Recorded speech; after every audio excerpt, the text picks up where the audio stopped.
I've been exploring the Shazam mobile app for a while now, and this video is my honest and unbiased review on the same. I'll cover all the main points, from key features to risks and considerations. So by the end of this video, you'll have a better understanding of the Shazam mobile app. First, let's talk about what Shazam actually offers. Shazam lets you instantly identify songs playing around you or inside apps like TikTok, Instagram, YouTube, and Snapchat, and then jump straight into Apple Music, Spotify, or other services to listen or add them to playlists.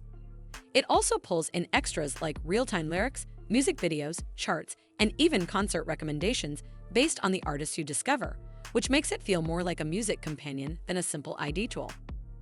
Now, let's look at the interface. The core experience is very streamlined. You tap one big button to recognize a song, then everything you've tagged lives in a library you can revisit anytime, with options to open tracks in your preferred music app or see what's trending globally. There are thoughtful touches like lock screen and home screen widgets, Apple Watch support, and Siri integration, so you rarely have to dig through menus when a song comes on. Finally, a few issues to keep in mind. Recognition is impressively fast and generally accurate, but it can still struggle with very noisy environments or super obscure tracks, so it's not flawless.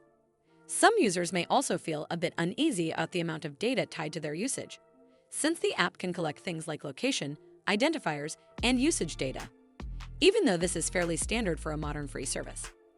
Well, that's all for this video. I hope you found this video helpful. And if you did, make sure you give this video a super thanks by clicking on the heart icon to help support the channel.